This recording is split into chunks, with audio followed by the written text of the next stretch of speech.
Obrigado. Eu vou passar a palavra ao o último palestrante desse painel, que é o doutor Petrúcio Malafaia Vicente, que é advogado defensor público da classe especial, ex-diretor do Departamento de Legislação da Alerj e assessor jurídico especial do Governo do Estado do Rio de Janeiro para tratar do tema seguro de carga sob a ótica da reforma tributária no novo IVA dual. É contigo, por favor, pela tribuna, professor Petrúcio Malafaia. Senhoras, senhores, ilustres participantes. Com certa recenticidade, o Dr. Jean me ligou me pedindo para falar sobre reforma tributária, o que foi prontamente atendido, certo? Mas eu queria saber dele, do presidente de todos, se é para falar bem ou mal. Isso a gente não combinou. E aí?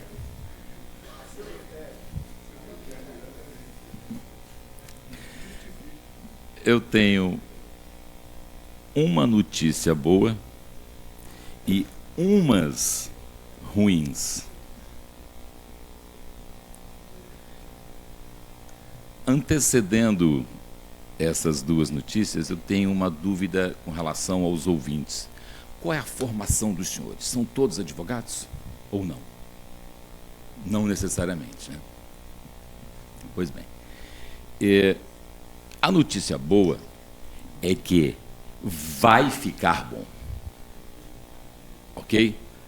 A reforma tributária vai trazer um bom resultado lá na frente. Para que esse cenário fique bom, antes vai ficar difícil. Doutor Aires, qual o telefone do senhor? Me presta. Uber ou aparelho? Eu quero que os senhores percebam o seguinte cenário exemplificativo. Faz de conta, que é o meu caso, que você tem um aparelho Samsung, um básico, que te atendeu a vida inteira. Beleza. E aí o que veio? Um Apple.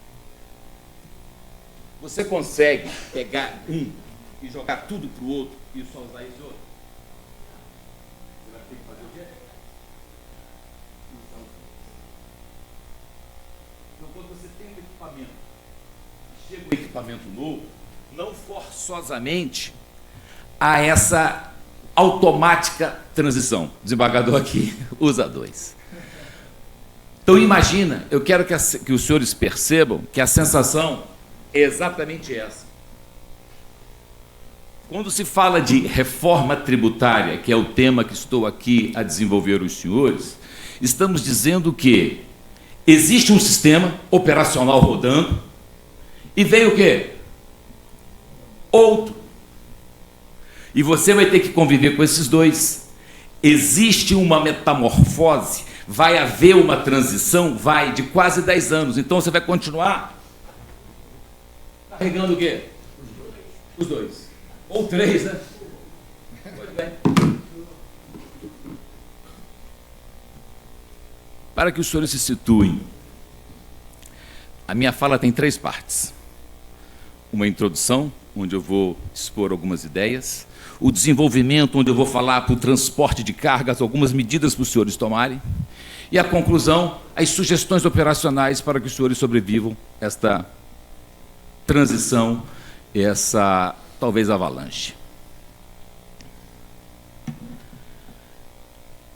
Quando se fala da reforma tributária e o IVA dual, a ideia é a seguinte: é pegar 5 tributos e transformar em 2. Imagina um jogo de futebol. Você tem um número de jogadores e tem esses reservas. Não, vai entrar todo mundo em campo. A Copa do Mundo não começou? O reserva e o titular vai jogar junto. Dos 5 tributos, 3 federais, 1 estadual e 1 municipal, que existiam, vão continuar existindo. E surgem 2 novos, que é a chamada contribuição sobre bens e serviços e o imposto sobre bens e serviços. Só que esses 5, qual é a ideia propagada? Sai 5 e entra 2. Não! Tinha 5, continua os 5, e vão chegar? Não, já chegaram outros 2. A reforma tributária não vai começar, ela já começou. Então, em campo que tinha 5 jogadores, agora tem 7. Se o sistema era complexo, o nosso país, falado há pouco pelo nosso colega que antecedeu, que o japonês, o chinês esteve aqui e ficou um pouco horrorizado. E é verdade, nós temos o sistema tributário mais complexo do mundo, uma carga tributária talvez mais elevada do mundo. Está ruim? Mas vai piorar. Eu falei que tinha notícia ruim, mas tem notícia boa, tá? Espera aí. Significa dizer que a atividade empresarial que os senhores exerciam, vão continuar exercendo, é um motor rodando e vem um motor paralelo. Durante muitos anos na minha profissão, eu usava aquela expressão, é a manutenção do avião com o avião voando. Aqui para os senhores, é a manutenção do caminhão com o caminhão rodando. Não dá para parar. Dentro desse contexto, o que é esse IVA dual? Pega 5 tributos e transforma em 2. Esses 5 que viram 2, esses 5, tem uma legislação extremamente extensa e complexa. Cada um fala de um jeito, cada um tem um regime de tratamento, uma carga tributária, uma cumulatividade ou uma não cumulatividade diferenciada do outro. E por que vai ficar bom? Esses 2 vão ser substituídos, esses 5 serão substituídos por 2 que têm uma melhor proximidade, uma melhor facilidade do entendimento e a operacionalização. Pois bem, quando se fala de reforma tributária, estamos dizendo, esta de hoje é a reforma tributária do consumo. Também dita reforma tributária digital. Aqui os senhores, tem um telefone no bolso? Já usaram máquina de escrever? Doutor Carlos, já usei máquina de escrever muito com o senhor, viu? Não sei se... Já usaram máquina de escrever? Perfeito. Já usaram ficha de falando no telefone? Então, olha só, o mundo ficou digital. Essa reforma tributária, ela tem uma nuance muito grande no cenário do quê? Do mundo digital. Eu tenho certeza que os senhores têm telefone. Os senhores têm uma nota de R$50, uma de 10, uma de R$2 aí no bolso? Dificilmente. Ninguém anda mais com o dinheiro. Todos os pagamentos são feitos de que forma? De maneira eletrônica. E essas são as novidades que eu vou prosseguir desenvolvendo-as. O sistema tributário brasileiro inaugurou a ordem jurídica com a Emenda Constitucional 18 de 1965. Logo após, veio o Código Tributário Nacional, que, em caráter nacional, disciplinou a tributação sobre 3 segmentos: patrimônio, renda, produção e circulação. E de lá para cá já se passaram 50 anos. Nesses 50 anos, inauguramos recente, em 2023, a chamada reforma tributária do consumo. Não se vai discutir patrimônio, não se vai discutir renda, tão somente o quê? Produção, circulação e consumo. O viés está nesta fita. Pois bem, nessa reforma tributária do consumo, tem uma ordem jurídica que já veio e vai continuar produzindo resultados.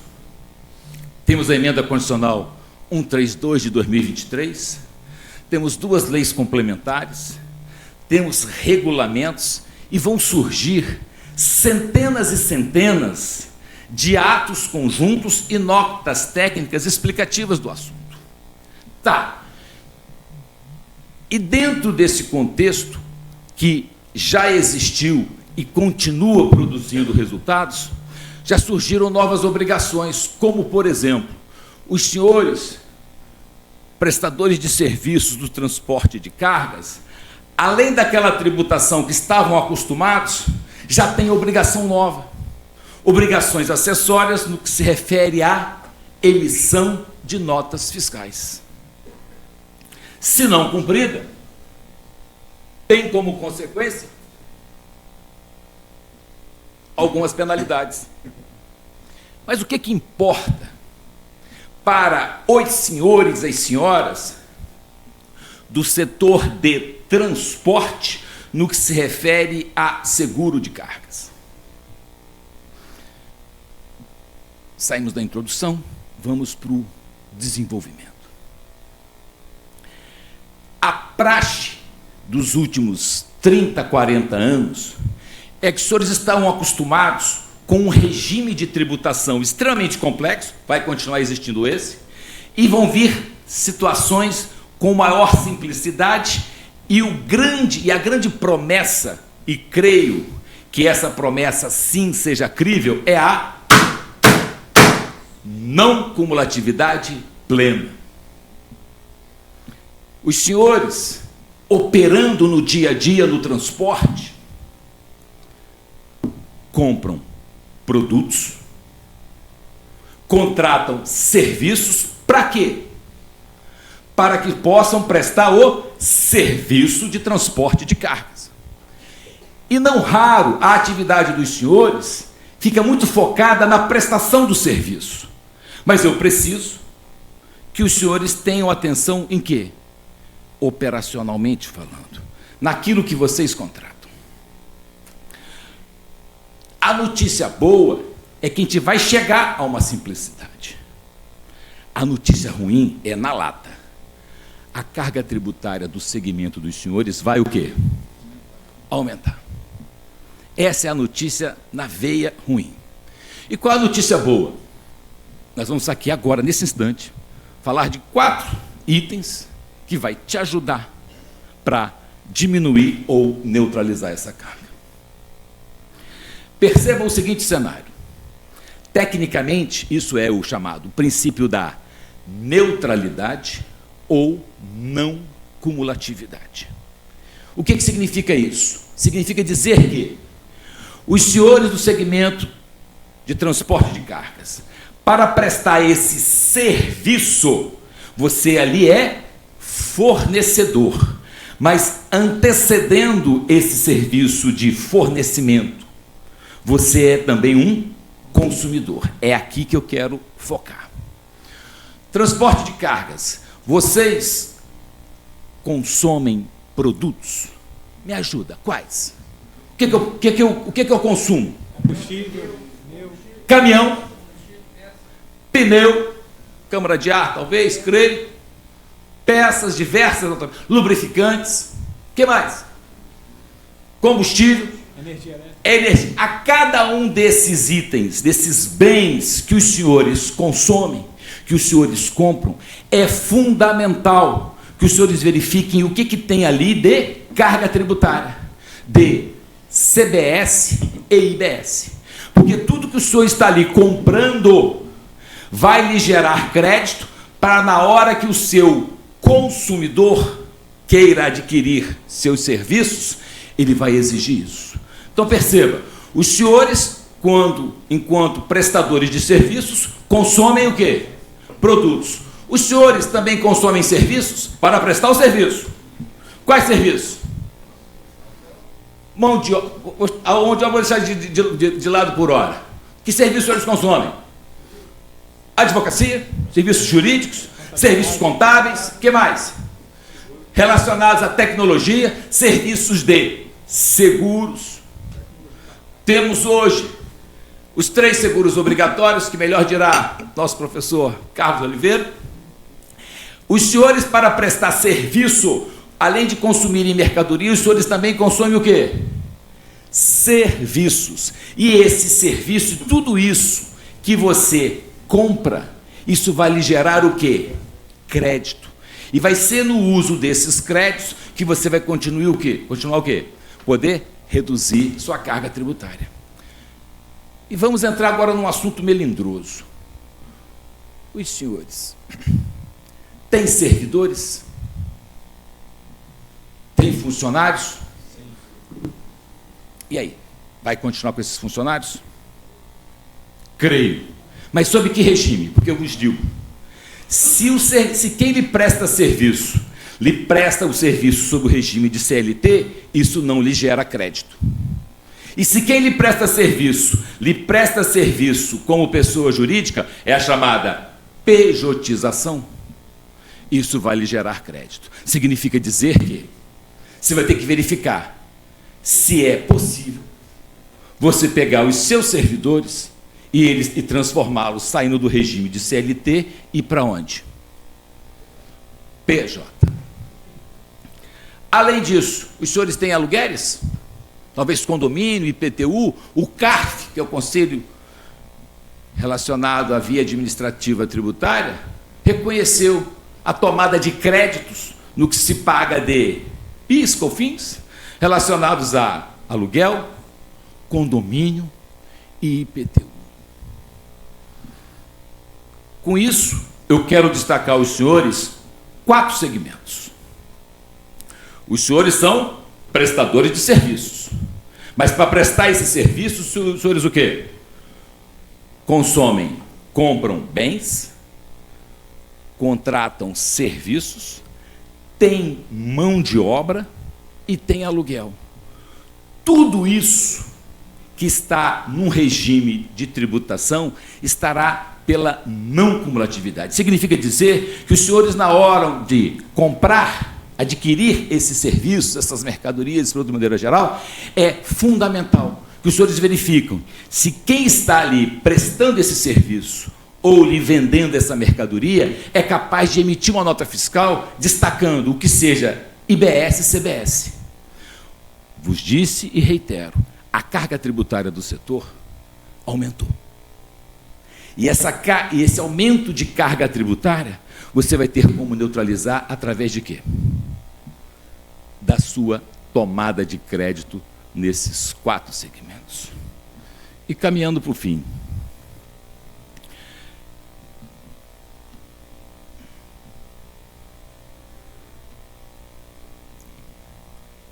É a manutenção do avião, com o avião voando.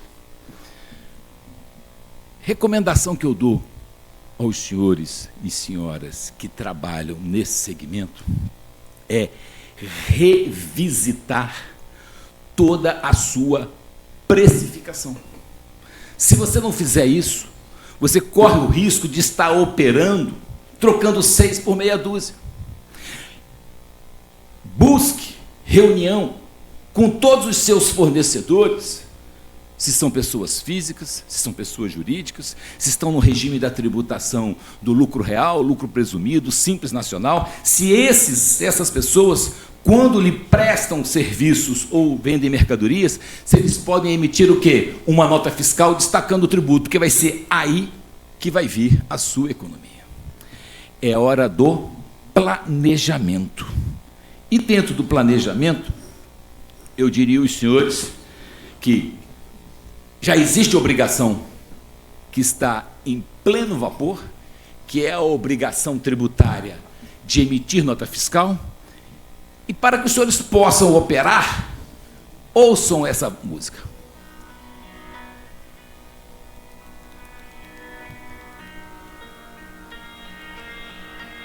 Leva 1 minuto.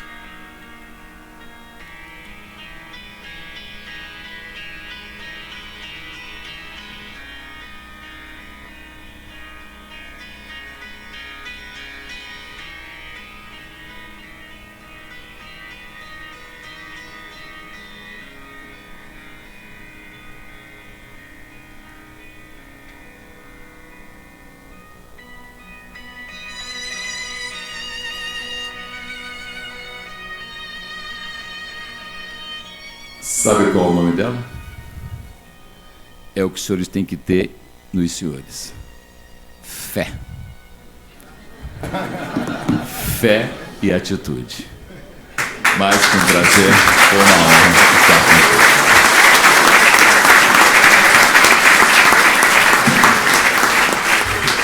Eu queria registrar aqui meu abraço ao professor Carlos Oliveira. Eu estou no tributário há 40 anos. Vi aqui o comandante do BOP. No tributário, a minha atividade ela é intensa na Escola da Magistratura, e durante 10 anos eu trabalhei como se fosse no BOP, na guerra fiscal. Qual foi minha função? Imaginemos que estamos numa festa e o William levanta. O que eu vou fazer? Não sai. O que eu fazia dentro do governo? Toda vez que um empresário, uma pessoa jurídica, ensaiasse sair do Rio, eu, o governador, ia lá procurar. O que eu posso fazer para você não sair do Rio de Janeiro? 10 anos praticando guerra fiscal. E eu apanhava bastante. Não tenho muita saudade, mas deu para preservar muita coisa no Rio. Acho que essa guerra fiscal hoje vai diminuir bastante em razão do princípio da tributação no destino. Ok? Mas, mais do que um prazer, uma honra estar com vocês. Forte abraço.